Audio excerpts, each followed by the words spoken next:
Hello everyone, Sam here. So in this video I just want to talk about a really essential, integral, profoundly effective winter health approach for preventing cold and flus and seasonal infections which are running rampant now as we move into obviously autumn and then winter, and it's the celebrated Nasya Therapy. Nasya Therapy is one of the most revered treatments in Ayurveda. It's got loads of benefits which I'll talk about in a later video, but today I want to home in on its particular benefit, its specific impact upon reducing our risks of cold and flu and seasonal infections. And the reason it's so effective is because Nasya Therapy is the application of oils and medicated oils into the nostrils. Okay, so it's super simple. It can be part of a more complicated regime that's performed in clinic, but as part of a self-care practice you perform at home. It's super quick, it's super easy. I'll talk about how to do it in a minute, but first I want to talk about why it's so effective. So if we think about rhinoviruses, cold viruses, flu viruses, even SARS, COVID-based viruses, how do most of those viruses enter the body? Because obviously when they're outside of us, they can't cause an infection. They can only cause an infection when they enter into the respiratory tract and then start proliferating. How do most bacteria, most viruses get into the respiratory tract? They get in via the nose because we breathe most of the air into our body through the nose. So as we're breathing air in, it's got to pass through both nostrils. And inside our nostrils, we have something called the mucous membrane, which is a sticky membrane that's designed to catch pathogens, viruses, bacteria, allergens, pollens. It's our first line of immune defense, because as we're breathing those pathogens in, if they can be caught and destroyed in the mucous membranes of the nostril, it means they can't then get into the respiratory tract to cause an infection. So the problem with that is that as we move into autumn and winter, the mucous membranes dry out. And I'm sure anyone who's been on a long haul flight on an aeroplane will notice how when they get out of the aeroplane, their nostrils, you feel scratchy, it feels dry. Why? Because the air conditioning has dried out those mucous membranes, and that happens in winter. So if we can make the mucous membranes, if we can artificially stimulate the stickiness, the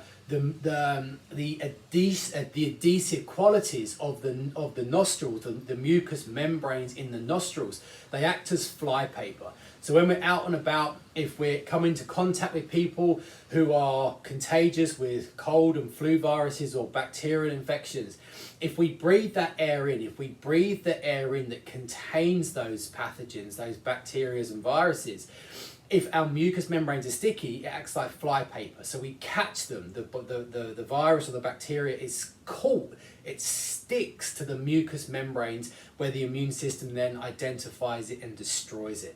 So keeping our mucous membranes sticky is probably the single most powerful preventative approach that we can adopt to reduce our prevalence of winter colds and infections. And I've seen it transform people's infection profiles, particularly some of the people we work with who are immunocompromised, post-chemotherapy patients, people with weakened immunity. The application, the daily application of Nasya Therapy, which takes seconds, can reduce our prevalence of colds and infections just in a profound way. It's something that we do every day in autumn and winter. The kids do it every day before going to school. It's just an essential self-care practice.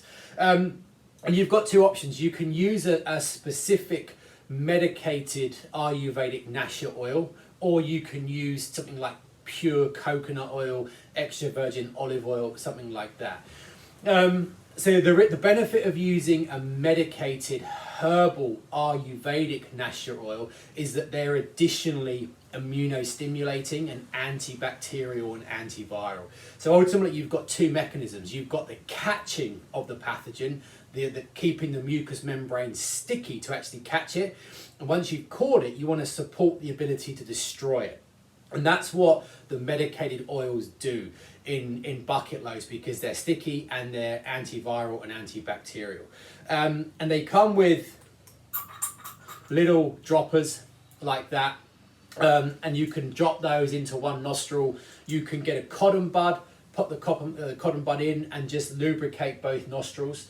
Or if you don't want to use, or you don't have an Ayurvedic medicated Nasya oil, you can just use extra virgin coconut oil and just melt a little bit in your palms and just apply a little dab into each nostril, and then just give your nostrils a real massage to make sure it covers the entire surface area of the inside of both nostrils. The key thing for this to work is that it has to feel lubricated. It has to feel like you've lubricated the inside of the nostrils. Okay, so it's super quick. It literally takes about 2 seconds per nostril.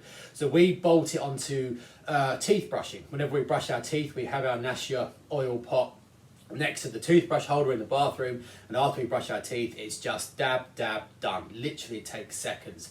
The best, if you're looking to get a specific medicated Nasya oil, the best one you want is something called Anu oil, A-N-U, Anu oil.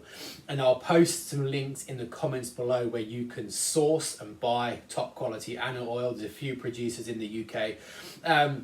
That's the best one because it's great for the mucous membranes, it's immune stimulating, it's antiviral, antibacterial, but you don't have to use that. You can just use, you know, coconut oil or olive oil or something like that. The key, the most integral part of Nasya therapy is keeping those mucous membranes sticky. Because if they're sticky, we're going to inhale less pathogens, and it's that classic case of prevention being better than cure.